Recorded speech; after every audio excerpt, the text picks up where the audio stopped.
Storms of life are real. They've not, and they have come to stay. They will show up in phases when they should. But how do you deal with this when it surfaces? You need Jesus in your life. What will he do for you? Yes, in some instances, it will calm the storm. Sometimes it will bring out a lot of visions from the storm. Sometimes it will bring out some things about you need to work on from the storm before it calms the storm. But eventually it calms the storm. And when it calms the storm, sometimes physically the storm may not look calm, but you will be calm in the storm. You'll be like Jesus, sleeping in the midst of chaos. Is that not better than entering depression, committing suicide, or going into mental illness or physical sickness as well, or running away from the church, running away from people, running away from the church? How can that help you? It's just like your child. Your child offended you. The child told you about the offense. Are you not supposed to forgive and continue to be their parent? That's just how God is to us. You're not supposed to run away from them. You're supposed to repent and move on with your life, because they are still your parent. He's still your God. He's the Alpha and the Omega. He knows the end from the beginning. He's still the one that can fix things. Trust me. I always say counselors can help you. I mean, of course, the counsel is very important. Pastors, prayers, all of those are important. But when God deals with you personally as well, while you're seeking all those things, it makes a difference.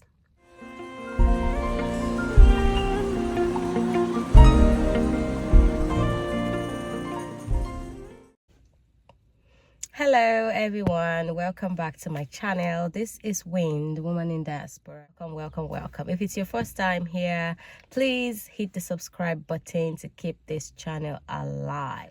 Yes. So what we do here is about faith, wellness, experiences of women in diaspora, what we go through, the good, better, and the best. Yes. Yeah, right to it. When you relocate to a new country, you know, it's a whole new experience. A lot of things happen. I mean, things could either get better with you or worse. And this is talking about either as a student, as a married person, as a mom, or whatever. So today I would talk about the story that I heard of one time. So there's this couple that came, you know, into the country. Okay, I think the wife came in first and started to work. They have, I think they have one, if I remember the story clearly, they have one child. Yes, but the child and the husband were back home in their home country. So the wife came in first as a student, which most people do because of the cost, you know, came in first as a student, you know, just to, you know, make sure that everything is okay. So the woman came in first, you know, like to settle in before the husband and the child would join. So the woman spent a few months here. I think up to maybe 5 months or so, 5 months ish. I'm not very sure of how long she stayed before the husband came over. So, but this is the story, right? So the woman got used to living by herself after so long of living together, and you know, with her husband. She kind of gained single living again for some months before the husband joined her. So this is the story. The husband joined her, right? Came into the country for, let's say, 5 months. Let's assume it's 5 months, but I know it was almost about 5-6 months ish. So the man came in to join her, and then when he came in, he noticed, I think my wife has changed. She's now very outspoken. She's very alive. She goes out a lot. She's got friends.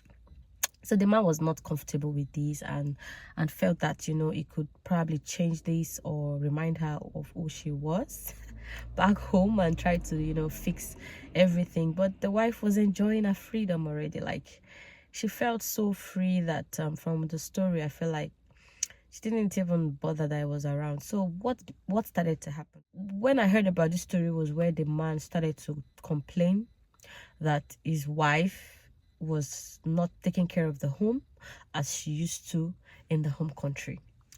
He had pictures, you know, talking to his friends, you know, and everything. And I just, to be honest, I just happened to hear, you know, when you're at work, you have colleagues, you hear a lot of things. So I just happened to hear that the man was complaining to his friends that, oh, is this how your wife is? See my house, she comes back, she doesn't even cook, she doesn't take care of the kitchen, she doesn't clean, she doesn't do this anymore, everywhere is in a mess, and I don't understand. There's food stuff she will not cook, I'm the one cooking. and all of that. And sometimes she says she's tired from work. Sometimes she's not even tired, she just went out. And honestly, I can't really say if the marriage is back together right now. I don't know anything about it, because it's not like I don't have a direct relationship with the couple, in all honesty. I can't tell you the relationship is back together, but what I now heard later on is that the woman, because of the nagging of the husband, she told him to be of help, I think. Yeah, she told him to be of help, that she can't be the only one, doing this. And when I heard the story, I was like, okay, what if this is actually who she was and you never knew just because you guys were not exposed?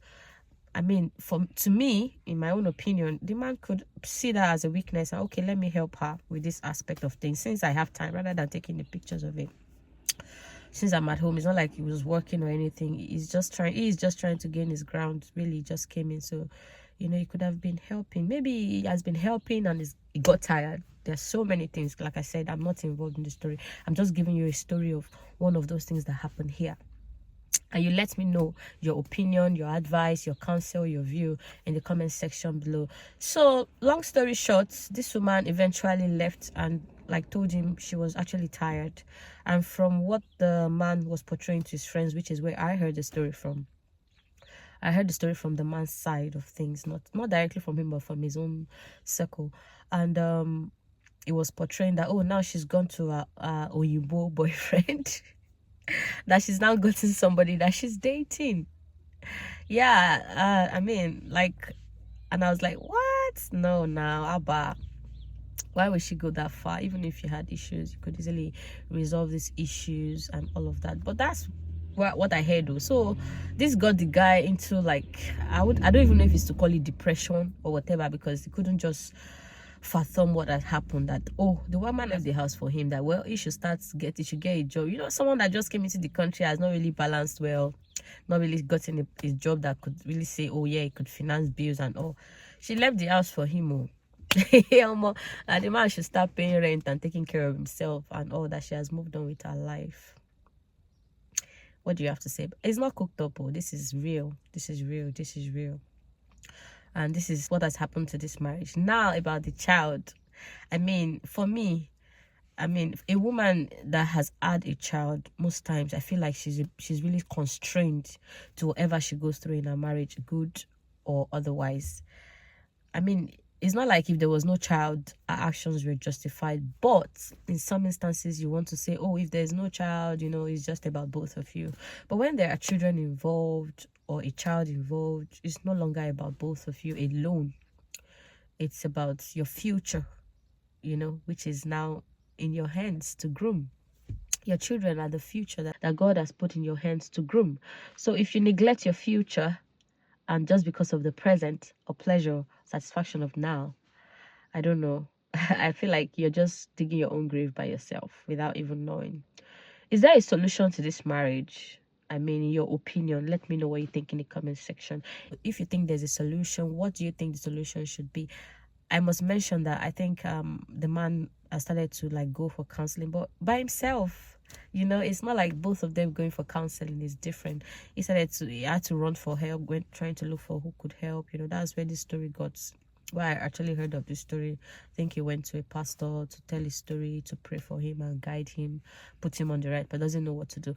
And just so you know now, because sometimes people feel like it's only the men that do these things. Women also do it. I didn't twist this story. I'm telling you the truth. Women do it. It's both ways. It's not gender specific.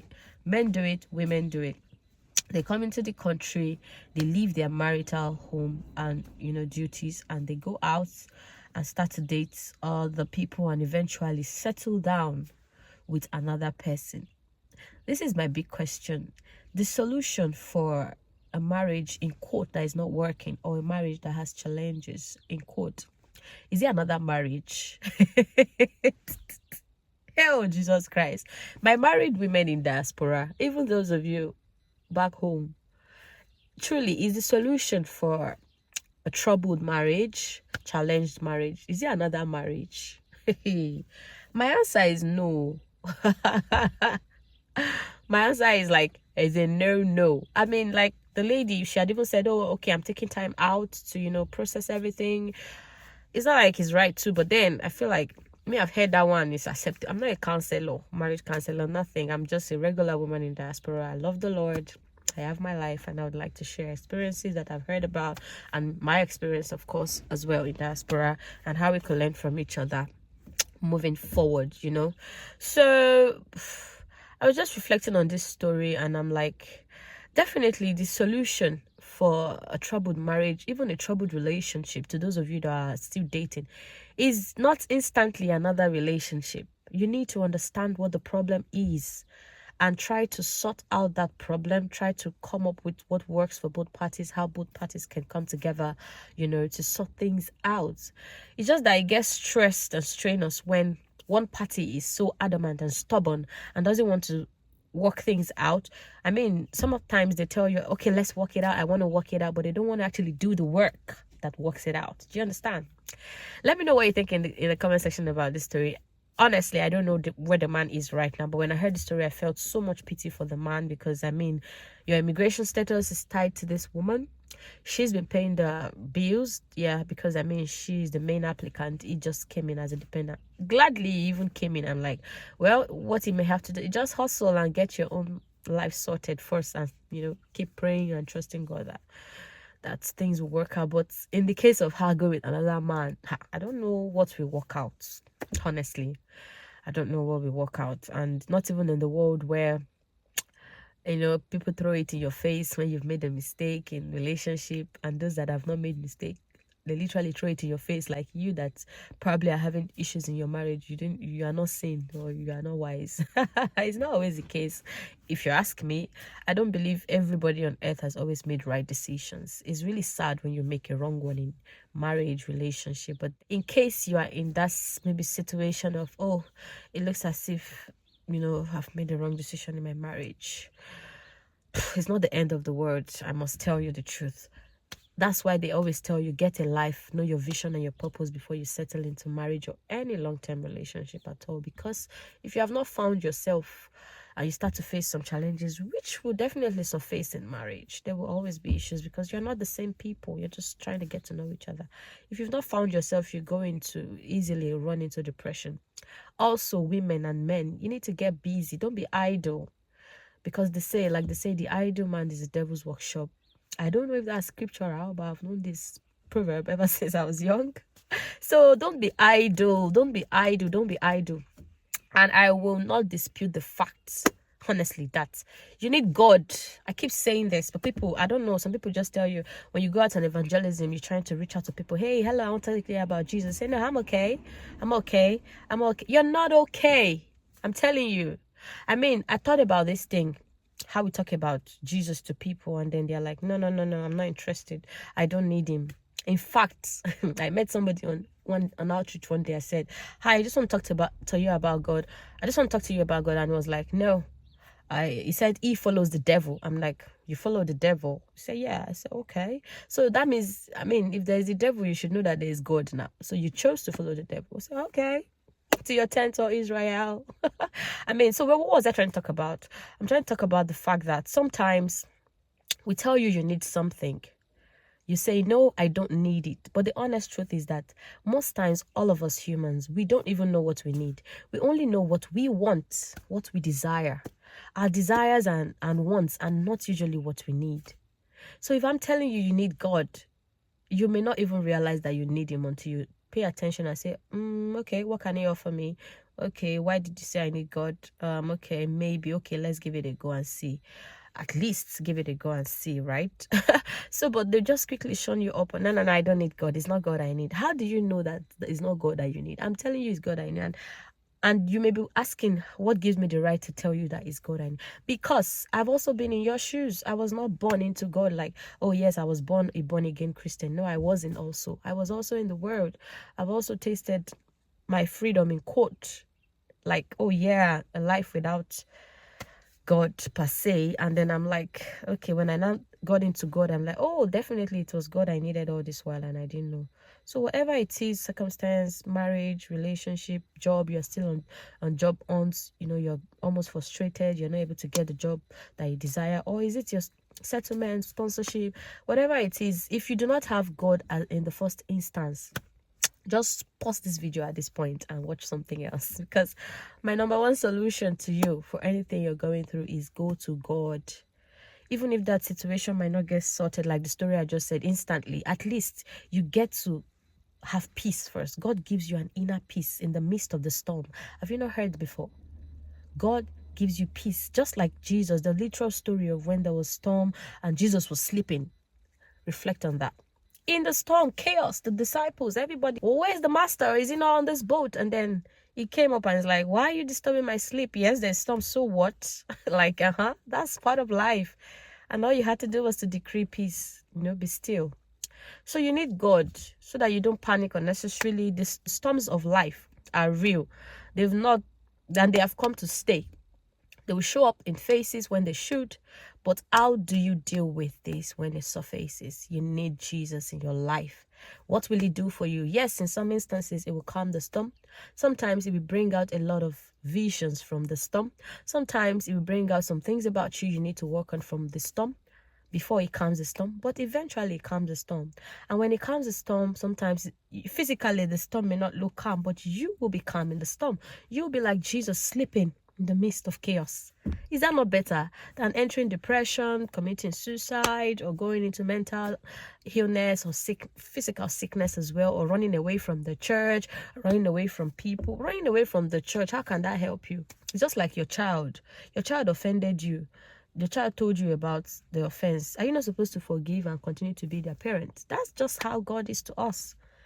You're not supposed to run away from them. You're supposed to repent and move on with your life, because they are still your parent. He's still your God. He's the Alpha and the Omega. He knows the end from the beginning. He's still the one that can fix things. Trust me.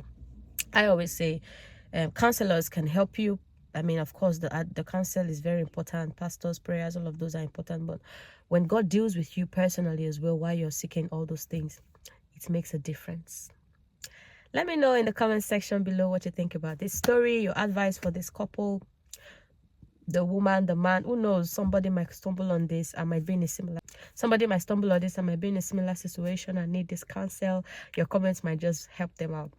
But my own solution is to God, get a job, get busy. If you don't know your purpose and vision, start to locate yourself all in God, and then, set a direction for your life and take life one step at a time and hope that things will get better tomorrow. Hopefully. You can only hope, right? Yes. Till we meet again, thank you for watching. Don't forget to hit the subscribe button, comment, like, share, and stay tuned for more on this channel. See you.